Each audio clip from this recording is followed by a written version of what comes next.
So today we're going to tackle a question that has confounded mankind for millennia. What happens when we give up the ghost down here on terra firma? When the heart expires, the brain stops receiving oxygen, and your friends start putting together a top 10 list of your favorite songs for your no doubt bleak funeral. Many people still believe that our time on earth is spent in some kind of vestibule to heaven, a kind of waiting room where we stay while the Almighty, like a divine accountant, gets out his calculator and starts subtracting all our sins from the good things we've done. You have to believe in the right him, of course, and so for centuries cultures have been calling out others as infidels or heretics. Heaven, they say, isn't open for all. Some names aren't on the guest list and they're not coming in. According to some people, heaven is big enough for all religions, and even in today's politically correct world, the eternal ethereal hotel in the clouds isn't exactly an inclusive joint. But there is more to afterlife theories than the precept of heaven, so let's now investigate. Let's start with the ancients, and we'll get around to what modern people, modern religions, and modern science say later.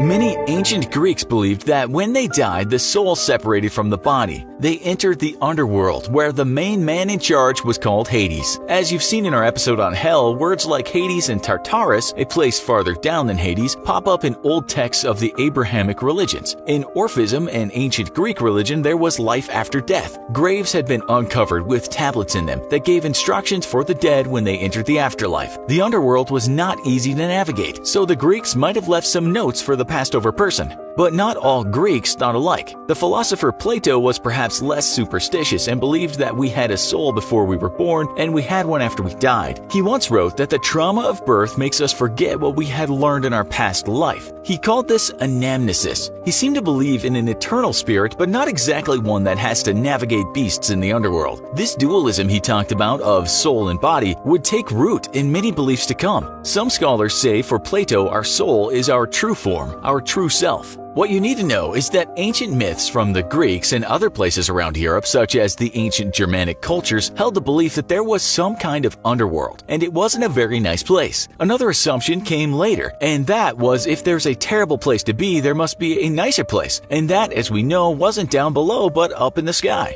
The Hotel Heaven, as we mentioned earlier. But then we had philosophical points of view that dealt with a life-death dualism, that inside us was spirit. This was based on reason more than crude superstition. Many of you today might still believe this. The belief that contained inside us is something else, and perhaps that's not connected to a collective spirit. Maybe it does not take human form, meaning it's not the diaphanous fella that turns up at the pearly gates to barter with St. Peter, nor the lucky soul that feasts on great food with his stock of pure women, but merely consciousness. That's why some people talk about this main frame of thought, the collective unconscious, a kind of matrix, where we're all plugged in but don't always receive the signal from. The German philosopher Georg Wilhelm Friedrich Hegel believed this to some extent, that what he called absolute spirit could transcend death. He wrote that once we had become absolute spirit through a journey of self-discovery, we could understand infinity. Hegel is really confusing, but let's just say that in some religions he believed we could transcend this life. If you saw the recent Joe Rogan show with the always personable British particle physicist Brian Cox, Rogan brought up the matter that there might be a soul, perhaps connected to a great plexus of other souls. Cox countered, saying scientists would know if a soul existed, even as a thought, because they had incredibly sophisticated methods of measuring or just seeing energy. Everything in this universe has some kind of energy, and if we had a soul, argued Cox, we'd know. But if you're religious, you could just argue that God works in mysterious ways, and scientists are just brazen for thinking that they could detect this soul. That's an argument you can't win, because in religion you just have to take a leap of faith. Empirical truths might hold some weight with religious people, of course, but perhaps not when God and the afterlife are concerned. We must also remember that the men in the clouds with lustrous white beards is more of a whimsical version of life after death. And it's arguably superstitious when you consider the works of serious theologians. St. Thomas Aquinas in the 13th century, for instance, argued that because humans can think of abstract ideas without actually needing to see things, basically, that we have imaginations, the mind didn't need the body. Like many before him, Aquinas believed the soul to be separate. He once said, "Soul is not the whole human being, but only part of one. My soul is not me." Aquinas was one of many Christian philosophers that attempted to reconcile more down-to-earth philosophy with religious beliefs. When the body died, something lived on, but that had nothing to do with men with pitchforks or angels playing harps. Now let's look at Buddhism. You've all heard of the concept of reincarnation, but it's often misunderstood as being a reward or punishment for something you did in this present life that affects what kind of creature you'll return as. Sometimes called metempsychosis, what this really means is not that you'll come back as a cockroach for cheating on your girlfriend, but that there are realms you can come back in as the same soul. That death is a cycle, and you can, with enough good karma, achieve nirvana, the end of the cycle. No more rebirth and therefore no more worldly pain. Someone might argue again that the soul does indeed exist as separate from the body, and when one body dies, this enters another cycle in another body, but the soul remains the same, just trying to achieve a state of nirvana. Another belief, perhaps similar, is eternal return, which can be found in the ancient Egyptian texts and also ancient Indian texts. Everything in the universe is cyclic, which includes your existence. That might also mean we are destined to live in the same exact existence again for eternity.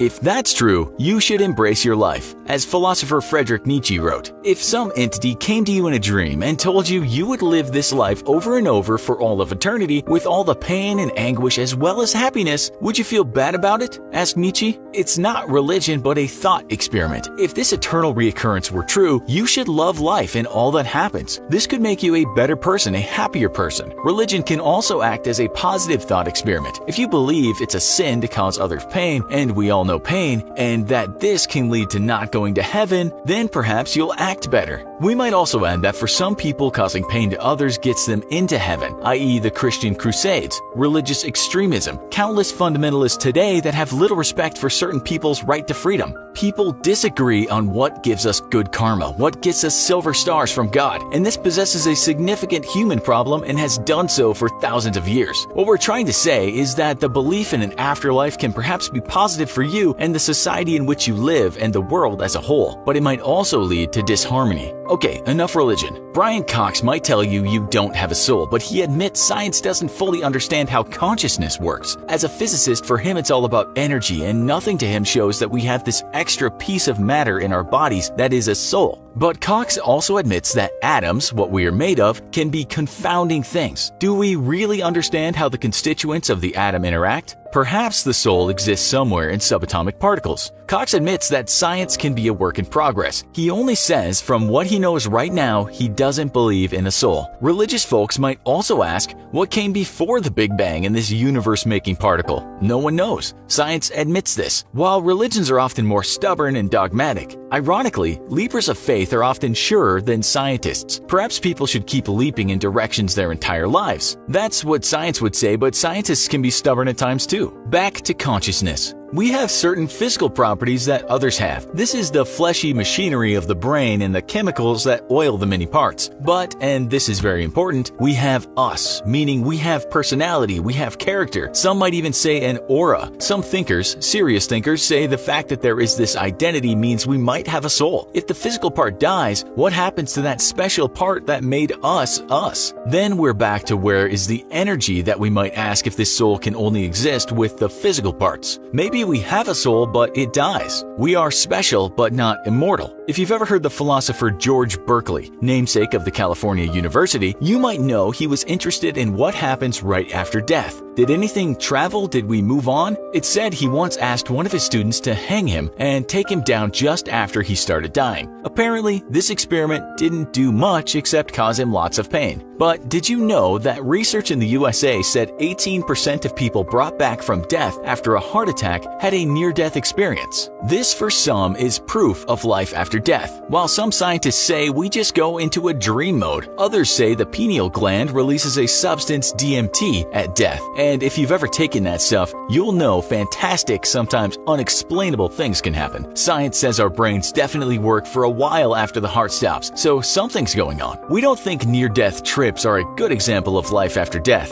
Others believe in the 21 grams theory, that after we die we lose 21 grams and maybe that was a soul exiting. Scientists disagree, however. Okay, so we have self, which is consciousness that we don't properly understand. We have a universe that we don't really know is infinite or not, or if there was anything before it. We are made up of bits of the physical universe, atoms from stars, and to some extent at a quantum level, we don't always know what's going on. We might go out on a limb here and say that if there is a soul, maybe it can only be found by understanding the engineering of this universe down to the smallest level. Maybe there is more to see. What haven't we seen? If we have a soul, maybe it's in the small print, and perhaps we just haven't been able to read that yet. This, of course, might not mean there is a god, a hell, an underworld, but it might explain how we are all different and yet part of the same thing, connected, perhaps in a way we don't yet know. That indeed we are all pure spirit of some kind. Perhaps even science will reconcile with religion in the future, but in ways we still can't fathom. Others might just call us temporary space trash made of carbon and proteins, not connected nor eternally soulful. We will at least live on in some way in an atomical sense, so in some ways there's always some life after death, just not with an I involved. We can safely say we don't know, but we have enjoyed talking about it. You know what we're going to ask you. That is, what do you think about this? Tell us in the comments. Also, be sure to check out our other show, What Happens When You Die. Thanks for watching, and as always, don't forget to like, share, and subscribe. See you next time.